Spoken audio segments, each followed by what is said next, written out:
श्रीगणेशाय नमः। श्रीसरस्वत्यै नमः। श्रीवेदपुरुषाय नमः। श्रीगुरुचरणकमलेभ्यो नमः।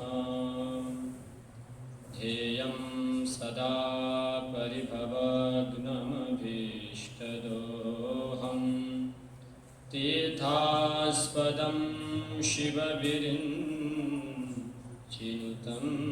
शरण्यं भृत्यार्तिहं प्रणतपालभवाब्धिपोतं वन्दे महापुरुषते चरणारविन्दम्।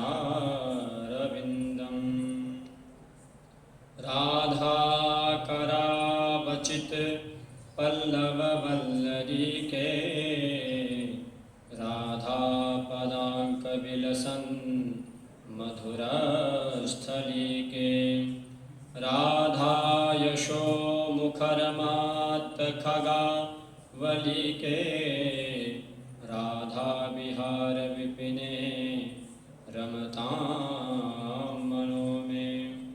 नारायणं नमस्कृत्य नरं चैव नरोत्तमं देवीं सरस्वतीं व्यासं ततो जयमुदीरये।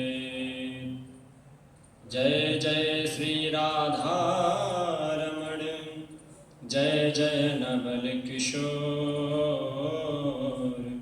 जय गोपी चित चोर प्रभु जय जय माखन चोर जय जय माखन चोर। बोलिए श्री राधारमण लाल की है।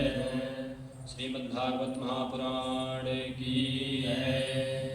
व्यासनंदन आदरणीय श्री सुखदेव जी महाराज की जय। श्री परीक्षित जी महाराज की जय। जय जय श्री राधेश। अपने मनवाणी अंतःकरण को पवित्र करने के लिए, अपने मन को शुद्ध करके भगवान के श्री चरणों में लगाने के लिए, अपनी जिह्वा को पवित्र करने के लिए भगवान के नाम का सहारा लेते हुए कथा में प्रवेश करेंगे। आइए कुछ क्षण श्री हरि नाम संकीर्तन। जय जय राधा रमण हरि बोल। जय जय राधा रमण हरि बोल। जय जय राधा रमण हरि बोल। जय जय राधा रमण हरि बोल। जय जय राधा रमण हरि बोल। जय जय राधा रमण हरि बोल। जय जय राधा रमण हरि बोल। जय जय राधा रमण हरि बोल।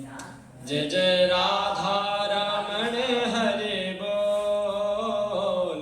जय जय राधा रमण हरि बोल। जय जय राधा रमण हरि बोल। जय राधा रमण हरि बोल। जय जय राधा रमण हरि बोल। जय जय राधा रमण हरि बोल। जय जय राधा रमण हरि बोल। जय जय राधा रमण हरि बोल। बोली श्री राधा रमण लाल की जय हो। परम मंगलमय परात्पर अखिलेश्वर अकाल करुणा वरुणालय भक्तवांछा कल्पतरु श्री तड़िद्युत विनिंदित पीतांबरधारी श्री बालकृष्ण लाल की शब्दमयी वाणीमयी प्रतिमूर्ति श्रीमद्भागवत महापुराण को बारंबार प्रणाम। जिनके सानिध्य में रह करके हम नित्य प्रति शास्त्रों का अध्ययन कर रहे हैं, ऐसे पूज्य महाराज श्री के चरणों में वंदन। सभा में उपस्थित पूज्य गुरुदेव के चरणों में बारंबार प्रणाम। समक्ष उपस्थित सभी धर्म प्रशिक्षुओं के अंदर बैठे हुए उस परम तत्व परमात्मा को मेरा बारंबार प्रणाम। श्री भागवत जी में वर्णन आता है कि यत्र यत्र चतुर्वक्त्र श्रीमद्भागवतम लभे गच्छामि तत्र तत्राहं गौर्यथा सुतवत्सला। भगवान विष्णु जी ब्रह्मा जी से कहते हैं कि जहाँ जहाँ भागवत की कथा होती है वहाँ वहाँ मैं उसी प्रकार जाता हूँ जैसे पुत्र वत्सला गौ अपने बछड़े के पीछे पीछे जाती है। भागवत जी की महिमा हमारे शास्त्रों में पुराणों में बहुत कही गई है, इसलिए हमको नित्य भागवत को श्रवण अवश्य करना चाहिए, क्योंकि भागवत की कथा सुनने का सौभाग्य सबको प्राप्त नहीं होता है। बहुत ही सौभाग्यशाली वो लोग होते हैं जिनको कथा सुनने का यह सौभाग्य प्राप्त होता है। तो हम आप सभी लोग बहुत ही भाग्यशाली हैं जो हम सभी लोगों को कथा सुनने का सौभाग्य प्राप्त हुआ है। कल हम सभी लोग श्रवण कर रहे थे कि जब देवता लोग भगवान शुकदेव जी के पास आए और कथा सुनने के लिए कहा उनसे, और उसके बदले उन्होंने अमृत का कलश देने के लिए कहा,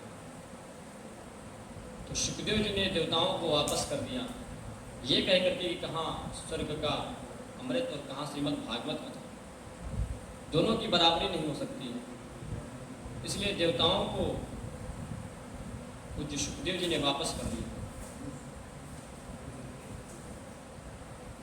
जब देवताओं को वापस किया तो देवताओं ने जाकर के ब्रह्मा जी से शिकायत की, तो ब्रह्मा जी ने क्या किया, तराजू में लेकर तौलना शुरू किया। एक पलड़े पर दुनिया के समस्त साधनों को रखा और दूसरे पलड़े पर श्रीमद् भागवत जी को विराजमान किया। तो कहते हैं लघुन्यन्यानि जातानि गौरवेण इदं महत् तदा ऋषिगणाः सर्वे विस्मयं परमं विदुः। भागवत का पलड़ा नीचे हो गया और समस्त धर्म संस्कारों के जो पलड़े हैं वो ऊपर की ओर उठ गए। जिसमें वजन ज्यादा होगा वहीं तो नीचे की ओर जाएगा। ब्रह्मा ने देवताओं से कहा, अरे पागलों, श्रीमद् भागवत कोई किताब नहीं है, कोई पोथी नहीं है, कोई ग्रंथ नहीं है, साक्षात श्री हरि विष्णु का अवतार है भागवत। श्रीमद् भागवताख्योयम प्रत्यक्षा कृष्ण एव, साक्षात श्री कृष्ण स्वरूप है श्रीमद् भागवत कथा। इसका श्रवण करने से जीवन धन्य हो जाता है। वही कथा मैं आप लोगों को सुनाऊंगा।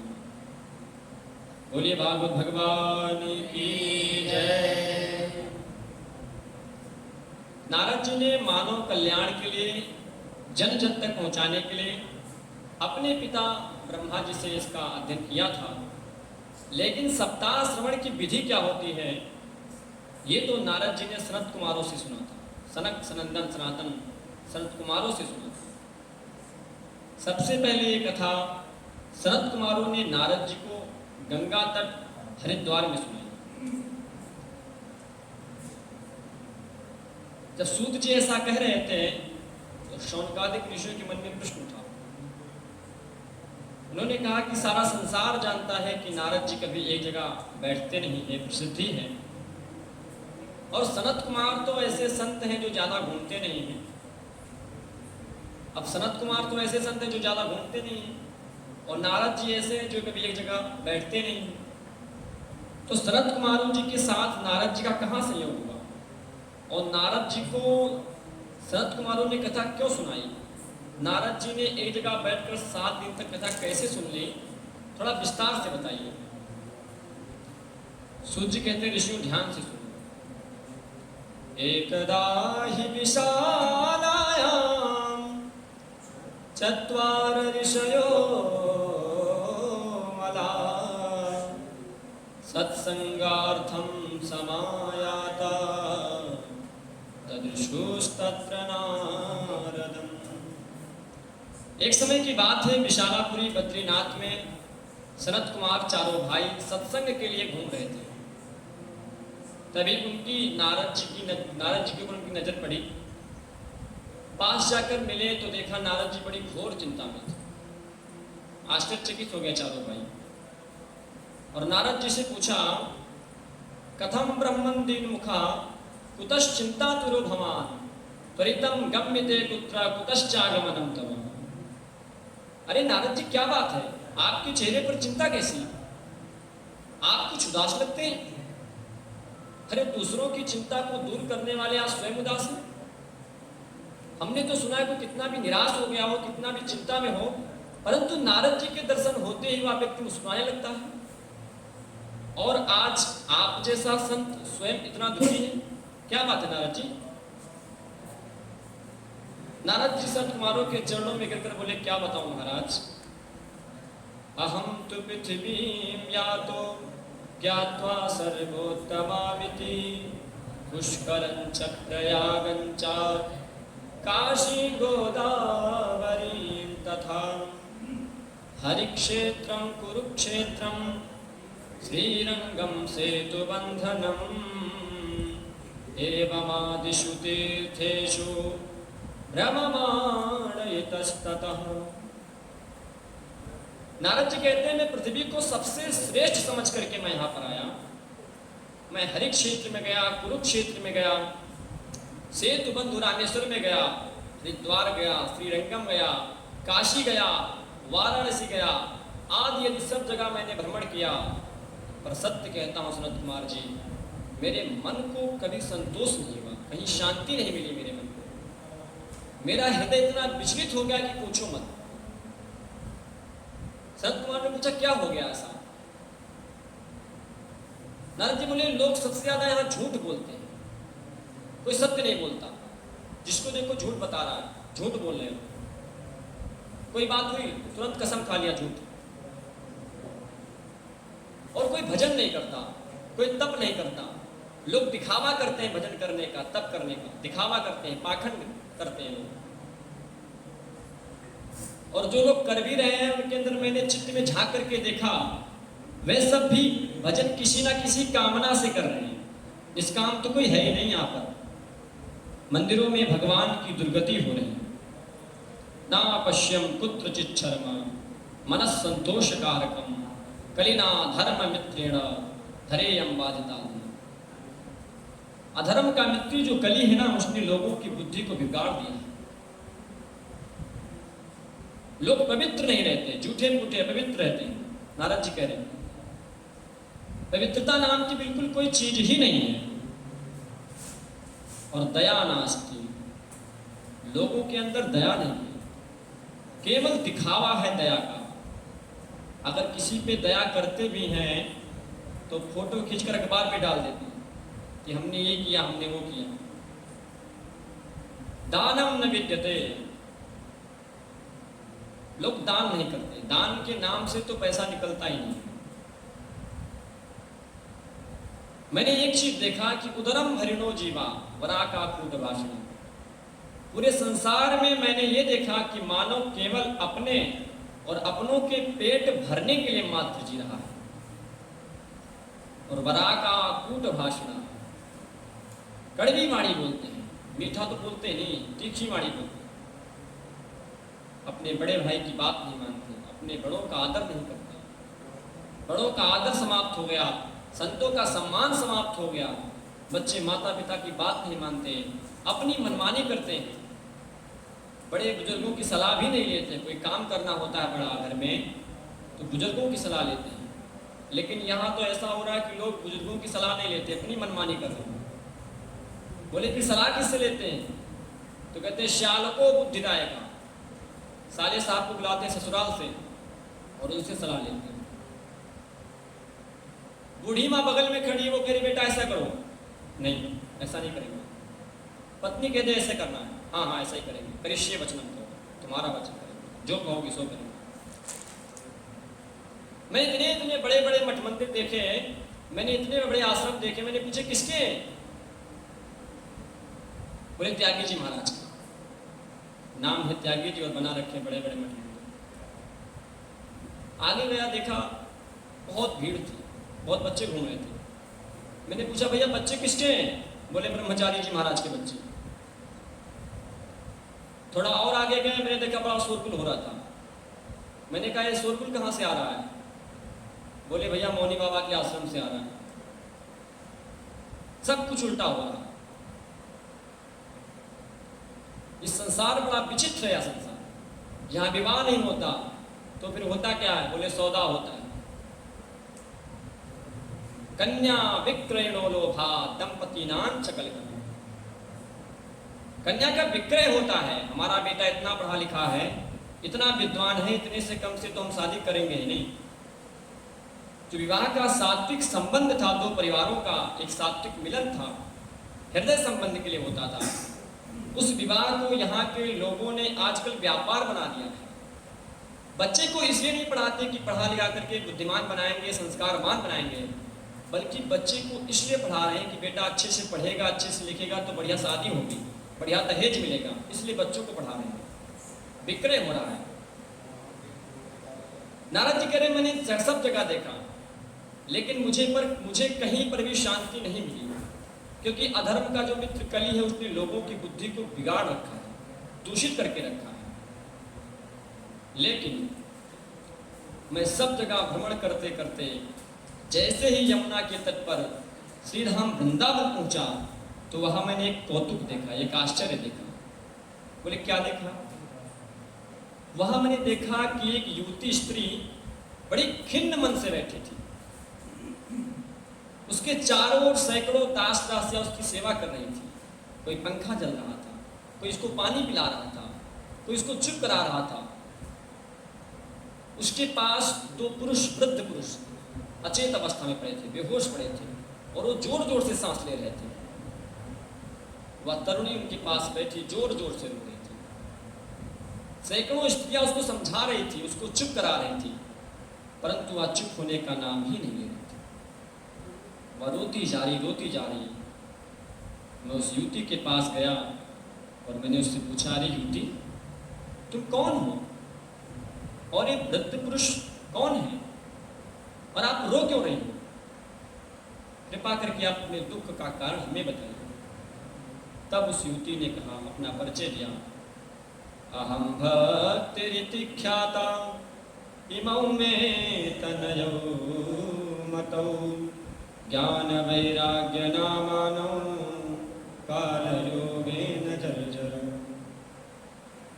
नारद जी मैं भक्ति हूं, मेरा नाम भक्ति है, और ये दोनों मेरे पुत्र हैं। एक का नाम ज्ञान है और दूसरे का नाम वैराग्य है। नारद जी बोले, माँ मुझे क्षमा करना, मुझे पूछना तो नहीं चाहिए, लेकिन माँ वृद्धा हो, बच्चे युवा हो, ऐसा तो देखा जाता है, लेकिन बच्चों की सफेद दाढ़ी निकल आई है, वृद्ध हो गए हैं, और आप बिल्कुल युवा अवस्था में हो, ऐसे कैसे संभव हो सकता है? भक्ति महारानी रोने लगी। बोली, नारद जी मैं इसी से तो दुखी हूं। सारा संसार में हर व्यक्ति केवल मुझे प्राप्त करना चाहता है, लेकिन मेरे पुत्रों को कोई नहीं प्राप्त करना चाहता। मैं अपना पूरा परिचय बताता हूं। उत्पन्ना द्रविणे साहम वृद्धिम कर्णाटके गता क्वचिन महाराष्ट्रे गुर्जरे जीर्णताम गता। मैं दक्षिण भारत में उत्पन्न हुई और कर्नाटक में जाकर थोड़ी बड़ी हुई। महाराष्ट्र में जगह जगह मेरा सम्मान हुआ, मेरा आदर हुआ, सत्कार हुआ, परंतु गुजरात के जाते ही मुझे वृद्धावस्था ने आ गई। वहाँ के कलयुग के प्रभाव से पाखंडियों ने मुझे अंग भंग कर दिया। वहाँ से पीड़ित होकर के, वहाँ से परेशान होकर के मैं पुत्रों को लिए भागती भागती जैसे ही श्री धाम वृंदावन आई, तो वहाँ मैं तो युवा हो गई, परंतु मेरे दोनों बच्चे बूढ़े हो गए। और यदि बच्चों का यही हाल रहा तो इस भूमि को छोड़ करके मैं अन्यत्र चली जाऊंगी। इदम स्थानम परित्यज्य विदेशम गम्यते। मैं इस स्थान को छोड़ करके मैं विदेश चली जाऊंगी। नारद जी महाराज बड़ी चिंता में आ गए। मैंने कहा कि आप चिंता मत करें, श्रीहरि आपका कल्याण अवश्य करेंगे, मैं अभी आपकी समस्या का समाधान करता हूं। नारद जी ने वेद का पाठ किया, वेदांत का पाठ किया, गीता का पाठ किया, पुराणों का पाठ किया, परंतु कुछ भी असर नहीं हुआ। जब तक पाठ चलता तब तक जैसे तैसे जो लाकर उठते भी, जैसे ही पाठ बंद होता तुरंत गिर जाते, फिर बेहोश हो जाते। नारद जी चिंता में आ गए, सोचा अब क्या करूं। भगवान का स्मरण करने लगे, नारायण नारायण। तुरंत आकाशवाणी हुई। आकाशवाणी ने कहा, नारद जी तुम्हारा उद्यम निश्चित ही सफल होगा, आप चिंता मत करो, केवल सत्कर्म करो। वह सत्कर्म तुमको साधु महात्मा आदि लोग बताएंगे। नारद जी महाराज तुरंत भ्रमण करने लगे, साधु संतों की खोज करने लगे कि हमको संत कहाँ मिलेंगे। पूछ रहे हैं, सबसे उपाय पूछ रहे हैं, पर कोई भी उनको निश्चित उपाय नहीं दे रहा है। जहां भी जाते हैं लोग चुरा करके भाग जाते हैं, क्योंकि बता तो पाएंगे नहीं। 2-3 जगह गए, उन्होंने कहा कि भैया मौन चल रहा है हमारा, हम कुछ बोलेंगे नहीं, और वे क्या साधन बताएंगे। तब नारद जी महाराज चिंता में आ गए, बोले मुझे संत मिलेंगे कहाँ, मुझे महात्मा मिलेंगे कहाँ, और मुझे साधन क्या बताएंगे। नारद जी कह रहे हैं, मैं ऐसा विचार करते करते घूमते घूमते मैं पहुंचा बद्रीनाथ, और बद्रीनाथ में आकर के उनको सनक सनंदन सनातन सनत कुमार मिले। नारद जी ने सनत कुमारों को यह सारी कथा सुनाई। नारद जी कहते हैं कि यही मेरी चिंता का कारण है, इसलिए मेरा चेहरा उदास है, इसलिए मेरे चेहरे पर चिंता है।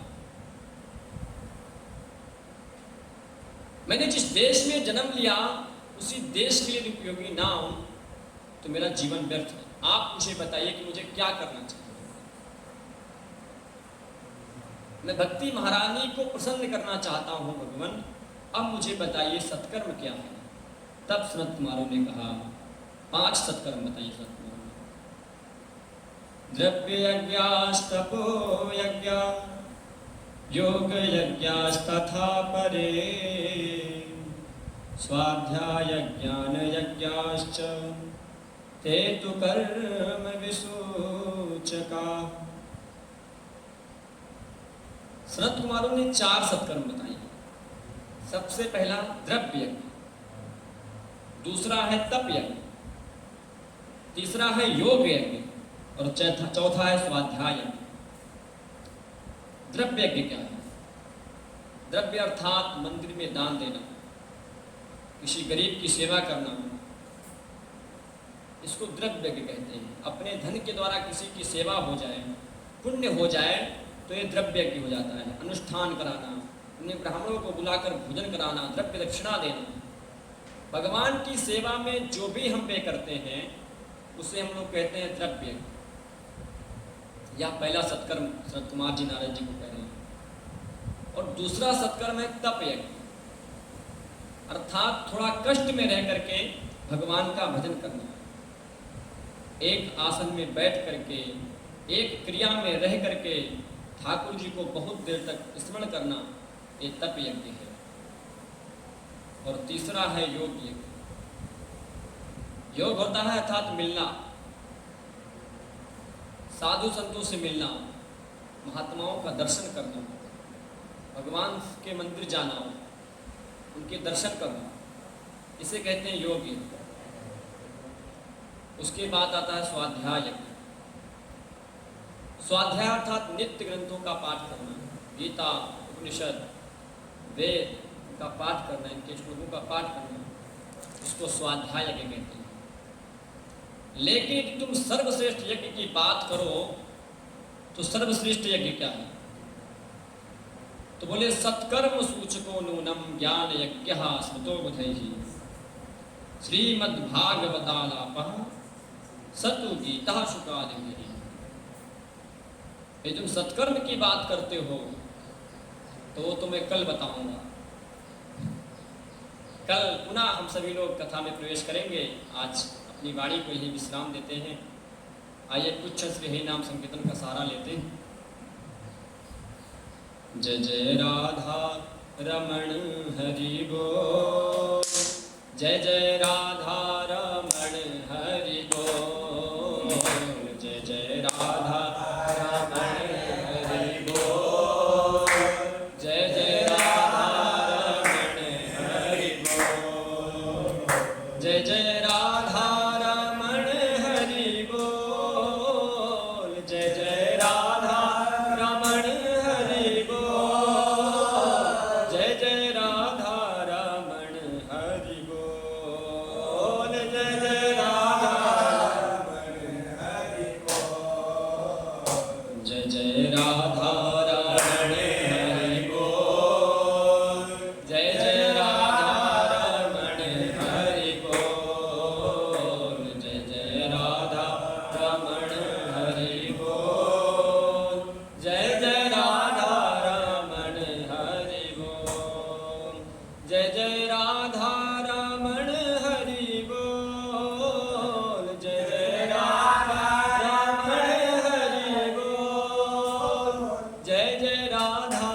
जय जय राधा रमण हरि बोल।